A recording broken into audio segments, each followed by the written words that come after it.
할렐루야. 우리 찬양합니다. 250장 구주의 십자가 보혈로 우리 찬양합니다. 250장입니다.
아멘. 260장 찬송합니다. 우리를 죄에서 구하시려 260장입니다.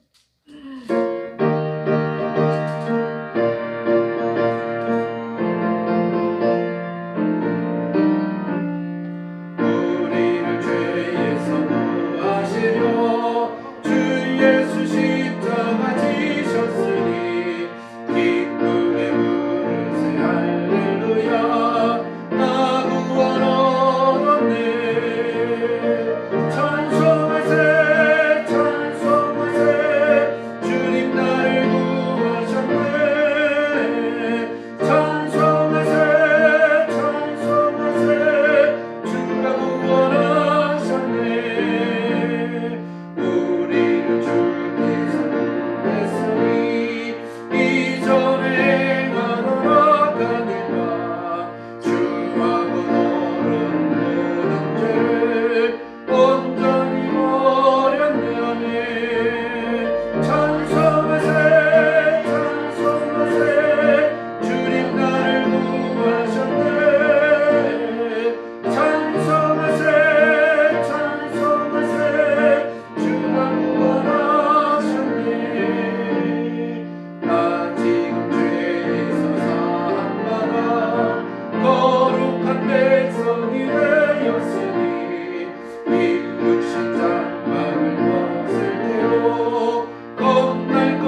찬송합니다. 변찮는 주님의 사랑과 270장입니다.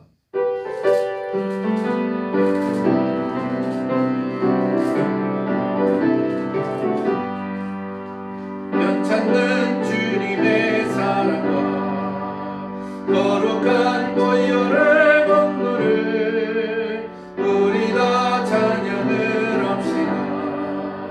주님을 만나올 때까지 예수는 우리를 깨끗게 하시는 주시니 그의 피 우리를 눈보다 너희게 하셨네. 우리를 깨끗게 함기는 무궁한 생명의 물일새 생명의 구원을 받는다. 하나님 찬양을 합시다면 예수는 우리를 깨끗게 하시는 주시니 그의 피 우리를 눈보다 너희게 하셨네. 주님의 거룩한 보혈 날마다 입으로 간증해 담대히 싸우며 나가세. 천국에 들어갈 때까지 아멘.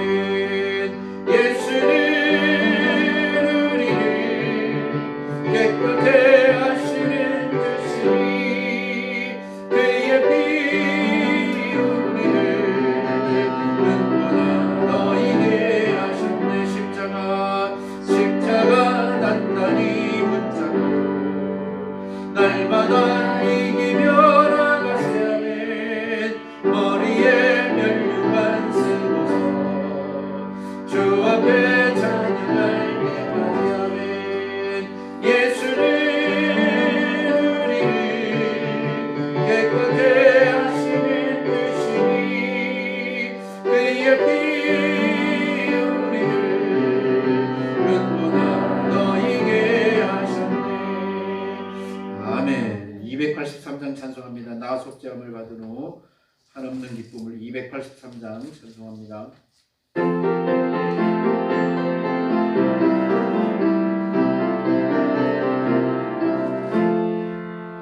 나 속죄함을 받은 후 한없는 기쁨을 나의 아닐 수 없어서 늘 찬송합니다.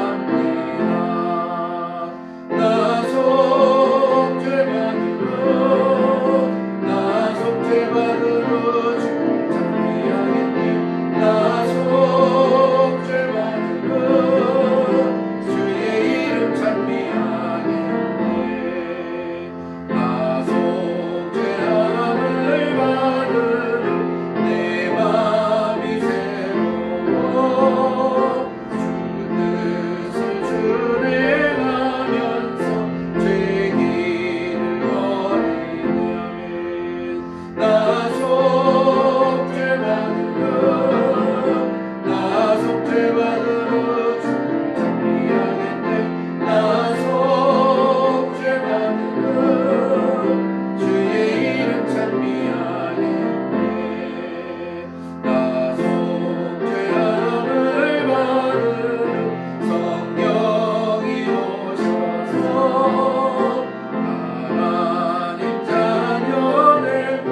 목마른 내 영혼 주가 이미 허락한 그 귀한 영생수 주여 갈망합니다. 찬송가 309장입니다.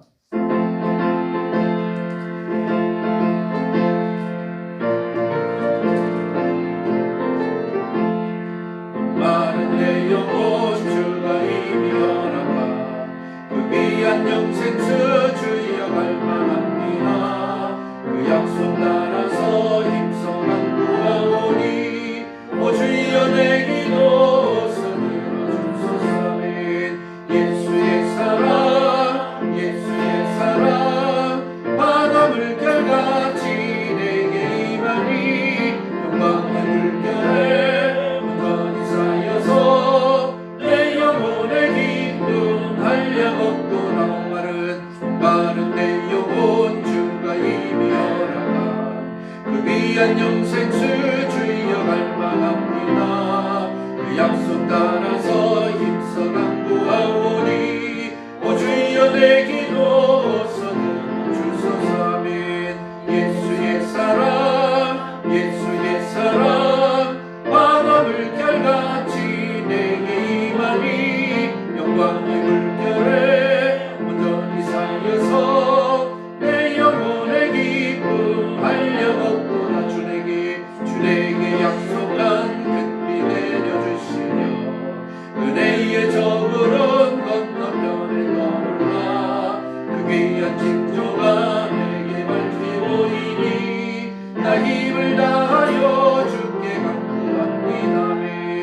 예수의 사랑 예수의 사랑 바다 물결같이 내게 임하니 영광의 물결에 온전히 쌓여서 내 영혼의 기쁨 한량없도다. 내게 은혜의 소낙비 지금 급작게 내려 구원의 큰 강물 흘러 차고 넘쳐서 무주한 모든 죄 모두 씻어버리니 나 지금 은혜를 충만하게 받았네. 예수의 사랑 예수의 사랑 바다 물결같이 내게 임하니 영광의 물결에 온전히 쌓여서 내 영혼의 기쁨 한량없도다. 그 차고 넘치는 진리의 물결 힘차게 밀려와 내게 만족합니다. 오 할렐루야 오 주를 찬송하오니 내 마음의 기쁨이 항상 충만함이라. 아멘. 예수의 사랑 예수의 사랑 바다 물결같이 내게 임하니 영광의 물결에 온전히 쌓여서 내 영혼의 기쁨 한량없도다. 아멘. 할렐루야. 네, 우리 사도신경으로 신앙 고백하겠습니다. 나는 전능하신 아버지 하나님 천지의 창조주를 믿습니다. 나는 그의 유일하신 아들 우리 주 예수 그리스도를 믿습니다. 그는 성령으로 잉태되어 동정녀 마리아에게서 나시고 본디오 빌라도에게 고난을 받아 십자가에 못 박혀 죽으시고 장사된 지 사흘 만에 죽은 자 가운데서 다시 살아나셨으며 하늘에 오르시어 전능하신 아버지 하나님 우편에 앉아 계시다가 거기로부터 살아있는 자와 죽은 자를 심판하러 오십니다. 나는 성령을 믿으며 거룩한 공교회와 성도의 교제와 죄를 용서받는 것과 몸의 부활과 영생을 믿습니다. 아멘. 자비로우신 아버지 하나님 감사합니다. 주님 고난당하신 날을 기억하고 금요일 밤에 저희들이 함께 모였습니다. 머리 숙인 성도들, 영상으로 예배에 참여하는 성도들 하나님의 가슴에 품으시고 복 내려주시기를 원합니다. 기도에 힘쓰게 하시며 힘을 다하여 순종하여 충성하게 하시고 하나님의 마음을 기쁘시게 해드리는 귀한 종들이 되게 하여 주시옵소서. 오늘도 하나님 앞에 예배하는 모든 처수의 복을 주시기를 원합니다. 어려운 중국 땅과 고통스러운 전쟁터와 그리고 재난의 현장 속에서 땅끝까지 이르러 복음 전하는 선교사님들과 주의 종들과 그리고 신실한 주의 성도들을 기억하시고 그 과정을 지켜주시며 선교의 현장에 기적을 베풀어 주시기를 원합니다. 때를 따라 돕는 은혜를 주시고 하나님의 능력을 허락하여 주시옵소서. 아멘. 오늘 밤도 저희들이 말씀을 나누고 기도할 때 하늘 문을 열어주시기 원하오며 예수님의 이름으로 간절히 기도 올려옵나이다. 아멘. 네, 하나님 말씀 공독하겠습니다. 시편 34편입니다. 새벽 예배 때처럼 돌아가면서 개인적으로 좀 보겠습니다. 시편 34편 825페이지입니다. 구약 성경. 성경 가운데 좀 펴면 나옵니다. 시편 34편 1절부터 끝절까지 공독합니다. 1절 말씀부터 제가 먼저 보겠습니다. 내가 여호와를 항상 송축하며 내 입술로 항상 주를 찬양하리이다. 내 영혼이 여호와를 자랑하리니 곤고한 자들이 이를 듣고 기뻐하리로다. 나와 함께 여호와를 광대하시다 하며 함께 그의 이름을 높이세. 내가 여호와께 간구하며 내게 응답하시고 내 모든 두려움에서 나를 건지셨도다. 그들이 주를 앙망하고 광채를 내었으니 그들의 얼굴은 부끄럽지 아니하리로다. 이 공고한 자가 부르짖으니 여호와께서 들으시고 그의 모든 환난에서 구원하셨도다. 여호와의 천사가 주를 경외하는 자를 불러 진치고 그들을 건지시는도다. 너희는 여호와의 선하심을 맛보아할지어다. 그에게 피하는 자는 복이 있도다. 너희 성도들아 여호와를 경외하라. 그를 경외하는 자에게는 부족함이 없도다. 젊은 사자는 굴픽하여 줄일지라도 여호와를 찾는 모든 자는 모든 좋은 곳에 부족함이 없으리로다. 너희 자녀들아 와서 내 말을 들으라. 내가 여호와를 경외하는 법을 너희에게 가르치리로다. 생명을 사모하고 연수를 사랑하여 복받기를 원하는 사람이 누구뇨? 내 혀를 악에서 금하며 내 입술을 거짓말에서 금할지어다. 악을 버리고 선을 행하며 화평을 찾아 따를지어다. 여호와의 눈은 의인을 향하시고 그에게는 그들의 부르짖음에 기울이시는도다. 여호와의 얼굴은 악을 행하는 자를 향하사 그들의 자취를 땅에서 끊으려 하시도다. 의인이 부르짖음에 여호와께서 들으시고 그들의 모든 환난에서 건지셨도다. 여호와는 마음이 상한 자를 가까이 하시고 중심으로 통회하는 자를 구원하시는도다. 의인은 고난이 많으나 여호와께서 그의 모든 고난에서 건지시는도다. 그의 모든 뼈를 보호하시며 그 중에서 하나도 꺾이지 아니하도다. 악이 악인을 죽일 것이라. 의인을 미워하는 자는 벌을 받으리로다. 마지막 절 같이 공독하겠습니다.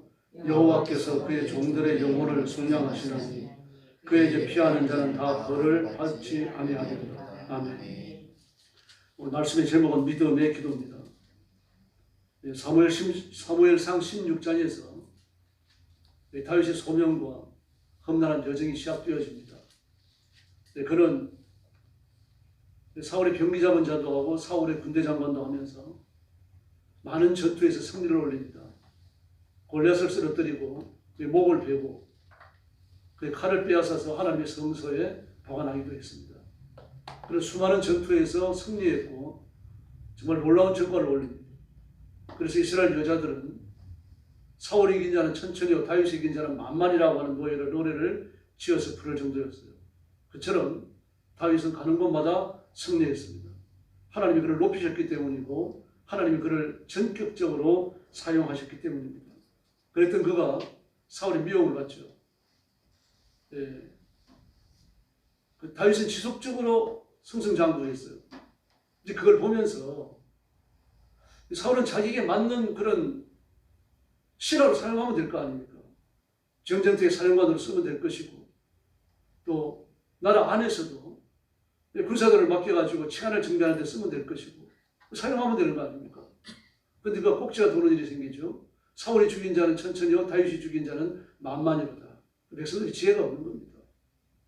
임금 앞에서 신하를 임금보다 높다고 말하니까 사울이 그냥 마음이 변해버린 겁니다. 이제 그 일이 도화선이 되어져요. 그래서 그때부터 다윗을 미워하기 시작합니다. 왜 미워합니까? 자기의 왕위를 언제 빼앗을지 모른다라고 하는 그런 불확실한 미래에 일어날 불행한 일을 놓고서 미워하는 거죠. 하나님이 그를 섬기라고 다윗을 보내셨으면 그걸 잘 부리면 되는 겁니다. 근데 신하는 신하죠. 근데 그는 다윗의 그들만한 마음이 안 됐던 거예요. 그만한 그릇이 없어서 안 됐던 거예요. 그래서 결국은 다윗은 사울의 손길을 피해서 도망을 가는 생활이 시작되어집니다. 이게 몇 년간 계속되어지죠. 도망을 다니다가 보니까 이제 혼자가 아니라 그에게 와서 함께 피하는 사람들이 생겨납니다.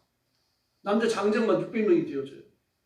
그들이 오는 식솔들이 있을 거 아닙니까? 홀몸으로 오는 사람도 있겠지만 대부분 식솔들이 있습니다. 사회 아웃사이더들입니다. 전과자들이고 돈을 못 갚아가지고 도망다니는 사람들이고 사회에 적응하지 못하는 그런 사람들이었거든요. 좀 못한 말이지만 오합지졸입니다. 뭐 전쟁의 경험이 있습니까? 군사 훈련을 받은 적이 있습니까? 그래서 다윗은 그들을 다 거두어 들여요. 그럼 남자 장정이 600이나 들여지니까 또 군사 물자를 구해가지고 또 무장도 시켜줍니다.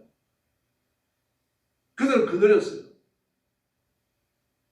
그러니 600명이 되어지니까 그들을 따라온 식솔들까지 합치면은 적어도 한 2000여 명 될 거 아닙니까? 적지 않은 무리가 되는 거죠. 이들을 이끌고 도망을 다니는 거예요. 그러니까 이게 보통 버거운 짐이 아닙니다. 뭐 날려 젊은 애들만 있으면 이리 갔다 저리 갔다 도망 다니면 되겠지만 그게 늙은 사람들 또 젊은 사람들 어린 아이들 뭐 다 붙어 있는 거 아닙니까? 이 심지어는 아마 재산을 끌고 온 사람도 있을 겁니다. 짐승 키우는 사람들은 재산을 끌고 왔을 거예요. 그 별 사람들이 2000명 속에 다 들어있는 거죠. 그들을 데리고서 사울이 진두지휘하는 군사를 피해가지고 도망을 다니니까 그게 보통 일이겠습니까? 지금 하는 19명도 아니고 100여 명도 아니고 말입니다. 2000여 명에 가까운 일반 시민들이 섞여 있으니까요. 도망 다니다가 도망 다닐 데가 없으니까 이제 블레셋으로 도망을 갑니다. 그때 아비멜렉이 가도왕 아기스였어요. 아비멜렉은 블레셋의 왕을 일컫는 호칭입니다. 바로와 같은 호칭입니다. 애굽의 왕을 바로라고 그랬죠. 근데 가드 왕이 그 당시에 블레셋 왕을 하고 있었고 그 이름이 아기스였어요. 이 사무엘상 21장에 나옵니다. 그래서 아기스에게 도망을 가요. 아기스에게 도망을 가는데 이 다윗이 계산을 잘못한 게 있죠. 왜 그렇습니까? 자기가 골리앗의 머리를 벤 사람입니다. 이 일은 가나안 전역에 알려져 있어요. 그러므로 자기가 사울의 오른손이고 오른팔이고 그리고 골리앗을 베어 넘긴 아주 강한 장수라고 하는 걸 모르는 사람이 누가 있겠습니까? 아기스 당연히 알 수밖에 없는 거죠. 들어 블레셋에는 누가 있습니까? 바로 이와 같이 골리앗의 가족이라고 말할 수 없겠지만 같은 부족이라고 말할 수 있는 그런 장대한 사람들이 있었습니다. 블레셋 내에는. 그들의 목을 뺐으니까요. 당시 그런 사람이었습니다. 그런 사람이 자기의 병사들과 백성을 이끌고 온 겁니다. 근데 아기스는 단순했습니다. 사울의 오른팔이 도망다니다가 나한테 피신을 왔구나. 나는 지금 호박이 덩굴째 떨어졌다. 그 좋아하는 거예요. 근데 그 신하들은요. 그게 아닙니다. 만약에 제가 다른 생각이 있어가지고 우리에게 와가지고 항복하는 채 했다고 하면 만약에 사울이 병사를 이끌고 이곳에 쳐들어오고 다윗이 병사를 이끌고 일어선다고 하면 우리는 양쪽에 적을 대항해야 됩니다. 어떻게 되겠느냐.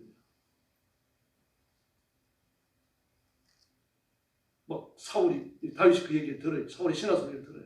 그때 얼른 자기 처소로 돌아가고 말입니다. 색깔 있는 돌을 들어가지고 환치를 하면서 미친 승리를 냈습니다. 그랬더니 아기스가 보고 우리 나라에 미친놈이 부정해가지고 미친놈을 더 데려왔습니다. 그러면서 쫓아보내라고.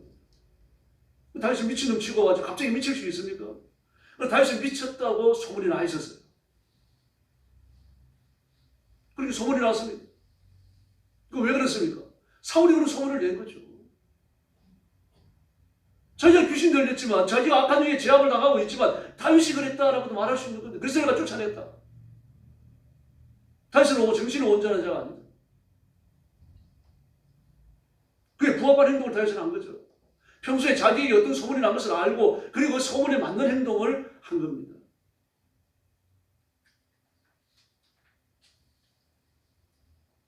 살아남아야 되니까 어쩔 수 없는 거죠. 그 홀몸이 아니잖아요. 그 아내가 벌써 둘인가 셋이 되죠? 자식도 몇 명 되죠? 그 부모가 와 있을 거 아닙니까? 그 몸을 의탁하고 있는 백성들을 어떻게 할까? 2000여 명의 생명들을 어떻게 할 겁니까?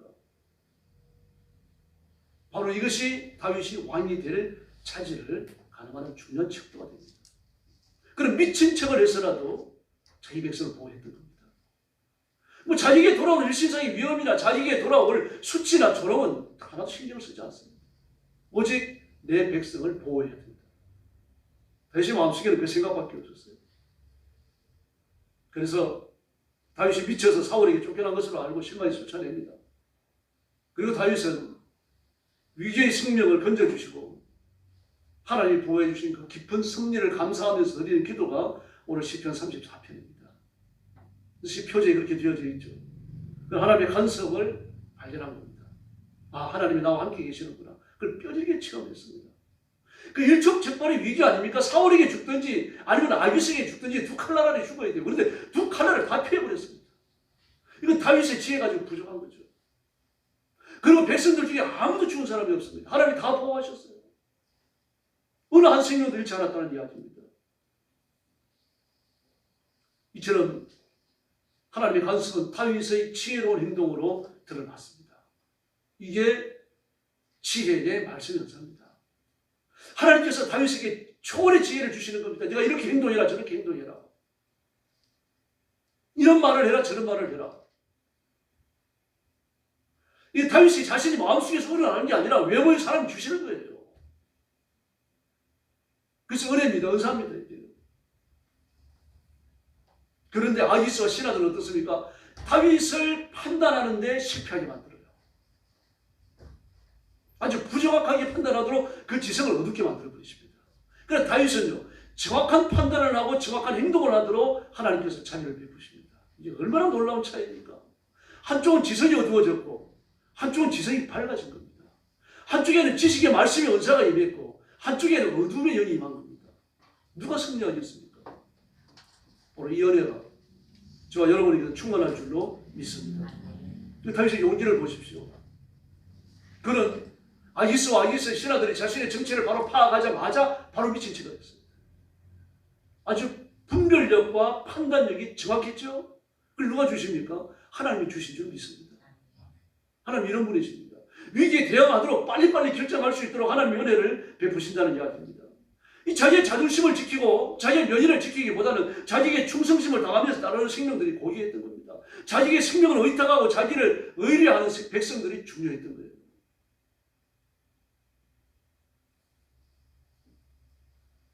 이 사건을 받아들이는 다윗의 믿음을 보시기 바랍니다. 대개 이런 상황이 펼쳐지면 불평과 원망이 사무칠 겁니다. 사울 왕을 향한 원한이 말로 닿을 수 없어질 수 있다는 이야기입니다. 왜 그렇습니까? 잘못이 없잖아요. 사울을 위해서 한 것은 생명을 걸고 충성한 것밖에 없습니다. 그 악한 영들에게 시달릴 때에도 말이다. 비판을 연주하면서 찬송을 불러갖고 앞길을 떠나가게 만든 거예요.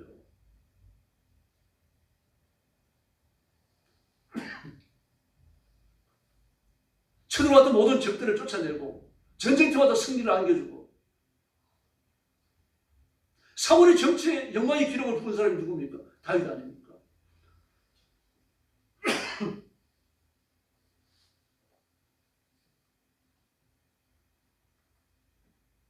그런데 그는 추격을 다녀요. 사울 왕이 죽일 작정을 하고 다윗을 쫓아갑니다. 그건 자기의 죄 때문이 아니에요. 그러니까 하나님을 원망할 수도 있죠. 사울을 향해서 원한을 품을 수 있고 하나님을 향해서 원망할 수 있는 겁니다. 하나님 제가 무슨 잘못이 있다고 이러시는 겁니까? 저는 하나님께서 사울 왕을 위해서 충성하라고 하셔서 충성했을 뿐입니다. 사울 왕에 대한 충성은 하나님께 대한 충성이기도 하지 않습니까? 따질 수 있어요. 그러나 따지지 않습니다. 일어나는 모든 상황을 그냥 받아들여요. 하나님이 하시는 일이다. 하나님이 허락하신 상황이다. 이런 결정하에서 상황에 대처해 나가는 겁니다. 이게 다윗의 용기입니다. 그러므로 불평하지 마시기를 바랍니다. 1절부터 3절까지의 말씀을 보면 그가 이 모든 일들을 긍정적으로 받아들였다고 하는 것을 알 수가 있습니다. 34편을 우리가 읽었습니다만 그 전체적으로 흐르는 내용이 뭡니까? 하나님께 대한 복종밖에 없어요. 하나님께 대한 전적인 복종 이것밖에는 없습니다. 원만이 아닌 감사가 충만하고 있어요. 더구나 4절에 보니까 절망 중에서도 기도했더니 두려움에서 건져주셨다. 6절에서는 환난에서 구해주셨다. 그렇게 말합니다. 자기가 미친 척 하면서 자기 백성들을 이끌고 사지에서 살아나왔잖아요. 이게 내가 잘나서 한 것이다라고 말하지 않아요. 왜 그렇습니까? 그 지혜, 그 지식이 하나님이 주신 것이라고 하는 것을 알기 때문입니다. 그래서 이런 말을 하는 거예요. 우리가 잘나서 인생을 사는 거 아닙니다. 하나님 주셔서 건강 누리고 하나님이 주셔서 물질도 누리고 하나님이 주셔서 세상을 사는 줄 믿습니다. 이 연애가 앞으로 지속되기를 예수님의 이름으로 축원합니다. 그래서 그는 하나님의 구원을 조금도 의심하지 않았어요. 5절 말씀에 보니까 주를 악망하는 자는 부끄러움을 조금도 당하지 않는다. 부끄러움을 조금도 당하지 않는다. 주를 악망하는 자, 여호와를 바라보는 자, 하나님께 피하는 자, 하나님을 소망하는 자는 독수리 날개치며 올라가는 새 힘을 얻을 줄로 믿습니다. 소년이라도 넘어지고 장전이라도 자빠지지만 그러나 여호와를 악망하는 자, 하나님을 바라보는 사람, 하나님께 피하는 사람은 그렇다는 이야기입니다. 오늘 밤에도 기도하러 나오셨는데 잘 나오셨습니다. 이제 여호와를 악망하는 것입니다. 오늘 밤 독수리 날개치며 올라가는 새 힘을 허락하실 줄로 믿습니다. 또 8절 말씀에 보니까 여호와께 피하면 복을 받는다 그렇게 말했습니다. 피한다, 쫓긴다는 뜻 아닙니까? 이렇게 쫓긴다. 이 누군가가 나를 죽여가고 있다는 얘기죠. 나는 두려워서 도망간다는 이야기입니다. 근데 하나님께로 도망을 갔더니 하나님께로 피하였더니 하나님께서 복을 주시더라. 자기 경험 아닙니까? 지금 간증하는 거잖아요. 가두왕 아기스에게서 도망 나온 건 말입니다. 블레셋의 아비멜렉에게서 도망 나온 이 놀라운 사건을 간증하고 있는 거 아닙니까? 그 아기스에게로 도망한 것이 아니라 하나님께로 도망했다. 왜 그렇습니까? 사울의 죽이 끊어지니까요. 근데 그게 또 도망을 나와요. 이건 역시 하나님의 품으로 도망가는 겁니다. 그러므로 하나님이 길을 열어주시는 것만큼 가면 되는 겁니다. 동쪽으로 열어주시면 동쪽으로 가고 서쪽으로 열어주시면 서쪽으로 가는 거예요. 뭐 10년 계획을 세운다, 100년 계획을 세운다, 좋아요. 다 좋습니다. 그럼 당장 내일 일을 모르는데요. 그러니까 내일 길 열어주시는 것만큼 가면 되고 한 주간 동안 길 열어주시는 것만큼 가면 될 줄로 믿습니다. 그럼 미래는 내 것이 아닙니다. 이 다윗은 이 신앙의 원리를 분명히 알고 있었어요. 더구나 9절 말씀에 보니까 여호와를 경외하면 부족한 것이 없다고 말합니다. 모든 것을 풍족하게 공급받는다는 이야기입니다. 여호와를 경외하면, 하나님을 두려워하면, 하나님을 높이면, 하나님을 악망하고 하나님을 숭배하고 하나님을 숭상하면 하나님은 자기를 경외하는 자를 책임져 주실 줄로 믿습니다. 여호와의 눈은 온 땅을 둘러 감찰하사 전심으로 자기를 향하는 자를 참나님이라고 말합니다. 전심으로. 이 마음이 100% 다 하나님을 향해야 되는 겁니다. 마음이 나누어지면 안 되는 거죠. 마음이 나누어지면요, 부정한 겁니다. 때로는 하나님께 대한 전적 헌신이 사람에게 알려지지 않을 때가 있습니다. 사람 못 알아줄 때가 있다는 이야기예요. 하나님은 아시는 줄로 믿습니다. 여기서 위로를 얻어야 됩니다. 사람의 칭찬, 사람의 인정, 이것만 바라보다가 허청나서 못 견딥니다. 또 뭐라고 말합니까? 젊은 사자는 먹이를 못 얻어도 여호와를 찾는 자는 모든 것을 받는다고 말합니다. 젊은 사자. 이 힘없는 병든 사자라든지 어린 사자라든지 나이 많은 사자가 아니라 젊은 사자 아닙니까? 혈기왕성한 젊은 사자는 먹이를 잡지 못할지라도 여호와를 악망하는 자는 풍족히 받는다고 말합니다. 하나님을 잘 믿읍시다. 오늘까지 우리 삶을 책임지신 것처럼 앞으로도 책임져 주실 줄로 믿습니다. 그래서 다윗은 확신합니다. 15절에서 기도의 응답을 확신했죠. 19절에서 여호와의 구원을 확신했죠. 21절에서 악인의 멸망을 확신합니다. 세 가지를 확신했어요. 기도의 응답과 하나님의 구원과 악인의 멸망입니다. 그 세 가지예요. 하나님이 오늘 밤에 우리의 기도를 응답해 주실 줄로 믿습니다. 또 우리의 구원을 책임져 주시며 우리를 공격하는 원수들을 멸하실 줄로 믿습니다. 그래서 다윗은 악을 이제 하나님 앞에 자신의 믿음을 선포합니다. 악을 버리고 선을 행하라. 그렇게 말합니다. 악을 버리고 선을 도모하라. 화평을 도모하라. 여호와를 의지하라. 세 가지입니다. 힘들어도 선한 일에 힘써야 할 줄로 믿습니다. 그리고 화평을 도모해야 됩니다. 누가 대립에 싸워서 안 되고 누구를 이간질을 시켜서 갖고 안 되고요. 사람 없는 데서 그 사람을 음해하거나 폄하해서도 안 됩니다. 어느 한 사람이 돼가지고 잘못된 정보를 계속하게 제공받게 되면 사람을 오해하는 겁니다.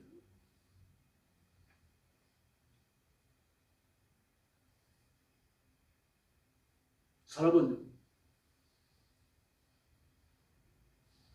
선악을 분명한 가치관을 가지고 판단을 내리는 일은 그렇게 많지 않습니다. 대개 어디에 의존합니까? 무의식이에요. 그러므로 하나님의 말씀을 부지런히 읽어가지고 무의식 속에 선한 지식이 쌓인 사람은 자기도 모르게 하나님의 일을 선택하는 겁니다. 그러나 악한 생각이 쌓여있는 사람은요, 악한 것을 선택하는 거예요. 내 이웃을 내 몸처럼 사랑하라. 이 말씀이 내 머릿속에 있어갖고 내 무의식을 주관하고 있으면 나도 모르게 사람을 사랑하게 되는 겁니다. 그러나 사람에 대한 비방과 험담과 그 사람에 대한 나쁜 이야기를 많이 듣고 있는 사람은 자기도 모르게 사람을 나쁘게 판단해버립니다.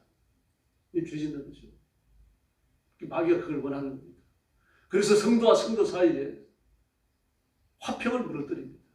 이간을 시키는 거죠. 하나님을 파괴하는 겁니다. 그리스도의 몸이 파괴되는 아픔을 느끼도록 만드는 거죠. 이제 그러면서 화평을 이렇게 됩니다. 그래서 다윗은 화평을 도모하라고 외치는 겁니다. 그 여호와를 의지해야 됩니다. 여호와를 의지하지 않으면 아무 소용이 없습니다. 여호와를 의지하는 것만이 제일 중요한 겁니다. 그래서 여러분, 내가 말하는 것, 눈으로 보는 것, 귀로 듣는 것, 행동하는 것, 그리고 책을 읽고 글을 쓰는 것, 몇 가지를 주의해야 됩니다. 그걸 주의해야 내 뇌리 속에, 내 기억력 속에, 내 가슴 속에 악한 것들이 틈타지 않습니다. 틈타더라도 이겨낼 수 있게 되어져요. 그러므로 우리가 여호와께 의지하고 여호와 편에 서야 할 줄로 믿습니다. 세속의 편에 서면 안 되고 자기 욕심의 편에 서도 안 됩니다. 사람의 마음을 기쁘게 해서도 안 된다는 이야기입니다. 화를 내고 분노하고 말입니다. 막 역정을 낸다고 하더라도 못 얻는 게 있습니다. 하나님의 은혜입니다. 인간의 노력과 인간의 능력, 인간의 헌신과 얻을 수 있는 게 아닙니다. 하나님의 은혜는 하나님의 은혜로 주어지는 줄로 믿습니다. 말장난하는 게 아닙니다. 하나님의 은혜는 은혜로 주어지는 겁니다. 내가 노력한다고, 내가 애쓴다고 얻어지는 게 아닙니다. 그래서 은혜입니다. 그러므로 하나님 편에 서야 되는 거죠. 하나님을 의지해야 되고 하나님을 경외해야 되는 겁니다. 그런 자에게 하나님의 은혜를 베푸실 줄로 믿습니다. 그리고 기도해야 됩니다. 기도하면 그리스도인은 하나님의 도우심과 기적을 체험합니다. 원수가 물러가고 찬란한 승리가 펼쳐지는 겁니다. 그런데 이런 기도가 쉽지 않죠? 쉽지 않은 이유가 어디 있습니까? 기도를 들으시는 하나님이 눈에 뵈지 않기 때문입니다. 무당이나 점쟁이나 뭐 전부 다 눈에 다 보이는 것들 다 갖고 다니잖아요. 무당 옷이 얼마나 요란합니까? 구달 때 보십시오. 또 선앙당이라든지 절간에 가보십시오. 눈으로 보이는 거 말입니다. 점집이나 무당집에 가보세요. 온갖 호화찬란 우상 단지들이 막 사방을 다 둘러싸고 있습니다. 그림을 갖다 붙여놓고 우상을 갖다 붙여놓고 말입니다. 하얀 영감쟁이 갖다 놓고 산신령이라고 부르고 말입니다. 뭐 별 희한한 것들 다 갖다 놔요. 절간에 들어갈 때 그 괴물 같은 거 아주 거대한 거구 4개가 서 있잖아요. 4,000원이요. 그 괴물이지 그게 무슨 4,000원입니까? 이거 수호신으로 섬깁니다.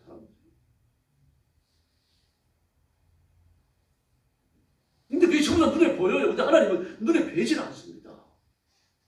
그 육신의 눈으로 하나님을 볼 수가 없다는 이야기예요. 우상단지를 전부 다 눈으로 볼 수 있는데 하나님만 눈으로 뵐 수가 없어요. 육신을 가진 우리가 눈이 뵙지 못하는 눈으로 뵐 수 없는 하나님과 대화해야 한다는 건요. 이건 어떻게 하더라도 익숙해지는 게 아닙니다. 익숙해지는 게 아니기 때문에 기도를 며칠만 쉬어도 서먹해져요. 근데 기도를 한 달을 쉬고 2달을 쉬면요. 그때는 더 어려워지는 겁니다. 기도를 하루도 쉬어서는 안 돼요. 그 옛날 유학자들도 그랬잖아요. 선비가 사흘만 책을 읽지 않으면 입안에 가시가 돋는다고 그랬잖아요. 책을 사흘만 안 읽어도 4일째 되면 읽으려고 그러면 서먹해진다는 이야기입니다. 책 읽는 게 그래요. 기도를 말할 것도 없습니다. 여러분. 꾸준히 기도하던 사람이 기도를 하루만 쉬어도요. 하나님 앞에 죄송스러워요. 그래서 어떤 분들은 새벽 기도 하루 못 나오면 금식하는 분들도 있습니다. 함께 금식하고요.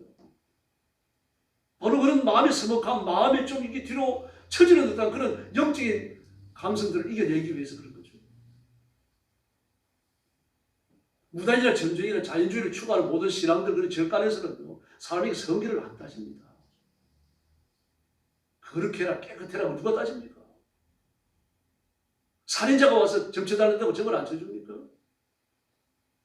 휴학범이 와가지고 구태달라고 해서 무당이 구설 안 해줍니까? 너는 죄가 많아가지고 구설 못해. 그런 사람 봤습니까? 너는 살인자여가지고 전기가 안 나와. 그런 사람 보셨어요? 없어요. 그 마귀 자체가, 악한 영들 자체가 악 덩어리인데요. 죄 덩어리인데요. 서로 통하는 겁니다. 그러나 유독 하나님은 성기를 따지십니다. 죄인의 기도를 안 들으십니다. 듣질 않으셔요. 그래서 17편을 보면 의로운 입술에서 나오는 내 기도를 들어주십시오. 다윗이 하나님 앞에 부르짖지 않습니까? 의로운 입술에서 나오는 나의 기도예요. 야고보 사서도 말을 했죠. 의인의 기도는 역사하는 힘이 많으니라. 할렐루야. 정말 기도는 진지한 행동입니다. 그래서 기도는 성결해야 됩니다. 기도하는 내가 성결해야 되고 기도의 내용이 성결해야 됩니다. 육신의 정욕을 위한 기도는 듣지 않으시겠다고 말씀하셨잖아요. 기도가 성결해야 된다는 이야기입니다. 뭐 그렇다고 해서 물질을 달라는 기도를 듣지 않으시겠다는 뜻이 아닙니다. 기도에 방해받는 요소들을 제거해야 되겠죠. 기도에 몰입해야 되니까 정신적 각오가 필요한 겁니다. 우리가 엎드려 기도하면 마귀는 싫어해요. 그래서 온갖 반의를 다 합니다.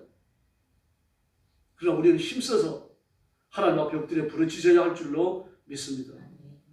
기도를 믿음으로 해야 됩니다. 믿음으로 해야 쉬운 겁니다. 잘못된 믿음도 있어요.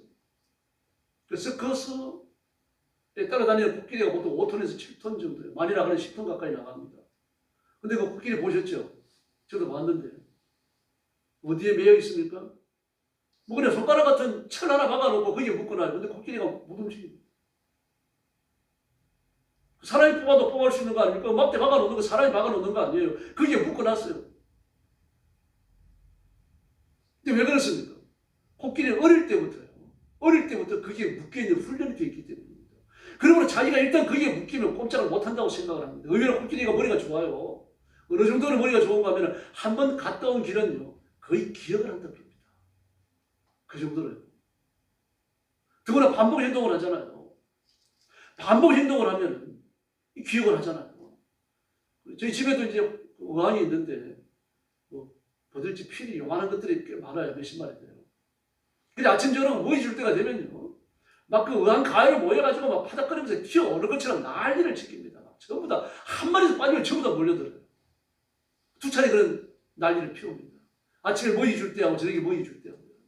그 반복 행동의 학습을 하는 거죠. 물고기 기억력이 3초라 그러잖아요. 그 물다가 실수한 찌를 또다시 무는 겁니다. 낚시를 또다시 물어요. 물면 안 되는 낚시인데 돌아서가지고 또 무는 겁니다. 그런데 그게 반복 학습을 하니까 말이죠. 기억을 하는 겁니다. 언제 먹이를 줄지 알아요. 그 비슷한 시간이 뒤어지면 막 달려 들어가고 난리가 납니다. 피어오를 것처럼 말이죠. 막 서로 부딪히고 막 그래요. 코끼리도 마찬가지입니다. 근데 여러분, 기도를 반복 학습이 안 됩니다. 기도를 할 때마다 결심을 해야 돼요. 기도를 할 때마다 결단을 해야 됩니다. 그러나 할 때마다 결단을 하고 할 때마다 결심을 하고 할 때마다 각오를 하면요. 나중에 좀 쉬워집니다. 처음보다 쉬워져요. 길이 난다는 이야기죠. 질이 들었다는 뜻입니다. 습관이 되어져 간다는 뜻이죠. 신앙이 습관화된다. 얘기는 생명 없는 습관이라는 말이 아니고요. 생명을 가진 습관이요. 생명을 가진 습관. 예수님이 습관을 쫓아 감람산에 오르셨다라고 말씀하시잖아요. 생명 없는 습관이 아니죠. 그리고 우리가 부정적 생각이 사로잡히면 안 됩니다. 하나님은 내 기도에 응답하시는 줄로 믿습니다. 하나님은 오늘 밤에도 저와 여러분의 기도를 들으시러 이 자리에 임하신 줄로 믿습니다. 그리고 절대로 환경에 속지 마시고 마귀의 속삭임에 귀를 기울이지 마시기를 바랍니다. 하나님의 말씀에 귀를 기울여야 되고 하나님의 약속에 귀를 기울여야 됩니다. 실컷 기도해놓고 안 말인데 진짜 나을까? 기도를 왜 했습니까? 그러면요. 단정 내일 사형 선고를 받았더라도 오늘 신방을 갔다면 하나님 지금 일어나서 건강한 몸으로 주를 섬기게 해주십시오. 그렇게 기도해야 되는 겁니다. 그게 옳은 거예요. 하나님께서 나한테 네가 신방 가는 암흑이나 6시간 후에 죽는다 뭐 그런 계시를 주신 것도 아니잖아요. 의사가 한 말을 듣고 있을 뿐이잖아요. 그러므로 우리는 이번에 남은 생명 사는 동안 건강함을 주시고 자기 발로 그래서 교회 나오게 해주시고 마음껏 신앙생활하고 전도하게 해주십시오. 건강 달라고 기도해야 되는 겁니다. 맑은 정신, 깨끗한 정신을 달라고 기도해야 되는 거죠. 제사장 사가랴와 그의 아내 엘리사벳은요 늘도록 아기를 못 갖습니다. 그런데 어느 날 사가랴가 성소에 들어가 분양하는 주의 사자가 나타났어요. 뭐라 그러니까 네가 수태하여 아들을 낳는다고 말합니다. 사가랴가 깜짝 놀랐죠. 저 아내의 나이가 많습니다. 결혼한 이후에 몇십 년이 지나갔어요. 결혼한 이후에 몇십 년이 지나가는데 결혼하고 20년, 30년, 40년이 지났는데 그 아이가 없는데 어떻게 아이를 낳는다는 소망을 가지겠어요? 근데 하나님 아이를 낳는다는 겁니다. 그런데 사람이 못 믿어요. 못 믿으니까 입을 보내버립니다. 벙어리를 만들어버립니다. 부정한 말을 못하게 하시는 거죠. 하나님 이런 분이셔요. 하나님의 뜻을 이루려고 말까지도 조심하도록 만드시는 겁니다. 믿음의 말을 하시기를 바랍니다. 믿음의 선포를 하시고 자꾸 잘되는 말을 하시고 칭찬을 하시고 말입니다. 사람을 모함하고 헐뜯는 말을 하는 사람이 있으면 돌아서십시오. 그 말 들으시면 안 됩니다. 위에서 기도해 주고요. 우리가 볼 수 없고 들을 수 없고 만질 수 없습니다. 그럼 우리는 믿음으로 살아갈 수 있습니다. 하나님 눈으로 볼 수 없지만 그러나 하나님 내 기도를 들으시는 줄로 믿습니다. 그래서 우리 헌신이 요구되는 겁니다. 힘을 다해 부르짖고 힘을 다하여 간구하고 하나님의 뜻을 이루고 하나님의 손에 붙들려 영원롭게 쓰임받는 존귀한 성도들이 되기를 예수님의 이름으로 축원합니다. 기도하겠습니다. 자비로우신 아버지 감사합니다. 믿음은 부자가 되고 건강을 얻는 것보다 더 중요한 것을 얻을 수 있다는 사실을 깨닫고 믿음의 기도를 하게 하여 주옵소서. 믿음으로 헌신을 하게 하시고 믿음으로 사랑하게 하시고 믿음으로 하나님을 섬기고 믿음으로 내세를 준비하고 믿음으로 형제를 사랑하며 위해주고 또 서로 어울려서 주의 몸을 이루어 나아가도록 역사하여 주옵시기를 원합니다. 믿음이 없이는 아무것도 하지 않게 하시고 믿음으로만 모든 것을 행하도록 주께서 역사하여 주시옵소서. 믿음의 부요함을 주시옵소서. 믿음의 흔들리지 않는 기초를 갖게 하여 주시고 큰 믿음 허락하여 주옵시기를 원합니다. 자비하신 하나님 아버지, 특별히 오늘 밤에는 믿음으로 기도하기를 원합니다. 사랑하는 온 성도들을 사랑하여 마시고 믿음의 기도를 통하여 하나님의 보좌 앞에 나아가며 응답받으며 하나님의 보장을 받는 귀한 시간이 될 수 있도록 역사하여 주시옵소서. 성도들 가정에 복을 주시고 손으로 하는 일을 풍성하게 하시며 자녀들이 복을 받아 형통케 하여 주시옵소서. 교회는 부흥하며 장대케 하여 주시옵소서. 우리나라와 민족을 주님 앞에 맡깁니다. 하나님이 우리 백성들 앞에 은혜를 베푸시고 윤석열 대통령의 분석력과 판단력과 뛰어난 지혜를 주시어서 예전에 없었던 큰 대통령으로 만들어 주시옵소서. 우리 민족의 앞길을 시온의 대로처럼 열어주시고 부강한 백성, 부강한 나라가 되게 하여 주시옵소서. 오늘 밤에도 큰 은혜 주시기를 원하오며 예수님의 이름으로 간절히 기도 올려옵나이다. 아멘. 주님 가르친 기도 드리겠습니다. 하늘에 계신 우리 아버지, 아버지의 이름을 거룩하게 하시며 아버지의 나라가 오게 하시며 아버지의 뜻이 하늘에서와 같이 땅에서도 이루어지게 하소서. 오늘 우리에게 일용할 양식을 주시고 우리가 우리에게 잘못한 사람을 용서하여 준 것 같이 우리 죄를 용서하여 주시고 우리를 시험에 빠지지 않게 하시고 악에서 구하소서. 나라와 권능과 영원히 아버지의 것입니다. 아멘. 찬송가 96장 예수님은 누구신가 부르고 부흥기도합니다. 기도 제목 드리겠습니다. 네. 오늘 말씀을 기억하시면서 하나님께서 믿음의 부유함을 주실 것을 구하기를 바랍니다. 믿음으로 기도하는 밤이 되도록 믿음으로 부르짖고 믿음으로 하나님의 보좌 앞에 담대히 나아가서 응답받는 시간이 되게 해달라고 기도하시고 성령 충만함을 주시고 성령의 기름 부으심을 달라고 구하시고 성령께서 내 인격을 장악하시고 내가 짊어진 인생의 무게를 주님께서 꺾어주실 것을 기적을 구하시기를 바랍니다. 네, 그리고 가정을 위해서 부르짖고 교회를 위해서 기도해 주시기 바랍니다. 교회를 부흥시켜 주시고 전도의 문을 열어주시고 온 성도들이 신앙이 회복되고 예배가 회복되고 우리 교회가 큰 은혜로 부흥하도록 뜨겁게 부르짖고 주일 예배를 위해서 또 교역자들을 위해서 기도해 주시기 바랍니다. 그리고 나라와 민족을 위해서 부르짖어 주시기 바랍니다. 나라와 민족을 보고 있으면 한숨이 안 나올 수가 없죠. 이렇게 전국이 혼란스러웠던 적이 없었잖아요. 그런 소망을 갖고 부르짖어 주시기 바랍니다. 하나님이 살아계시기 때문입니다. 특별히 대통령을 위해서 기도해 주시기를 바랍니다. 찬송과 같이 부르겠습니다. 96장입니다.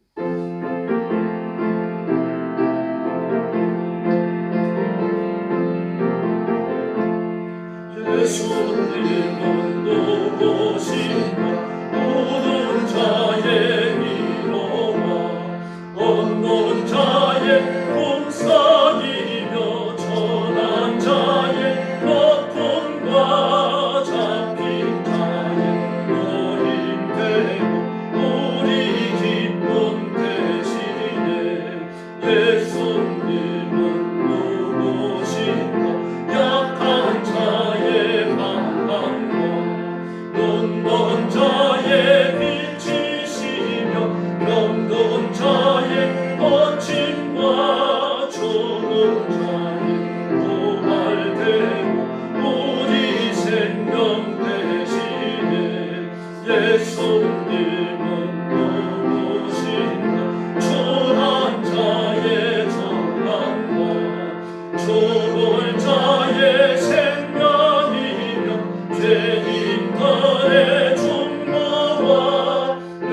왕자의 구원되고 우리 영광 되시네.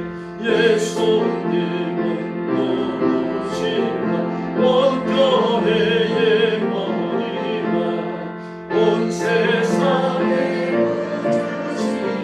모든 왕의 왕이여 심판하실 주님 되고 우리 영광 되시네. 합심 기도하겠습니다. 참여하신 아버지 감사합니다. 오늘 밤에도 주인 참여하신 하나님 아버지 잡생각에 빠지지 않게 주시옵소서. 오늘 수많은 기도가 되지 않도록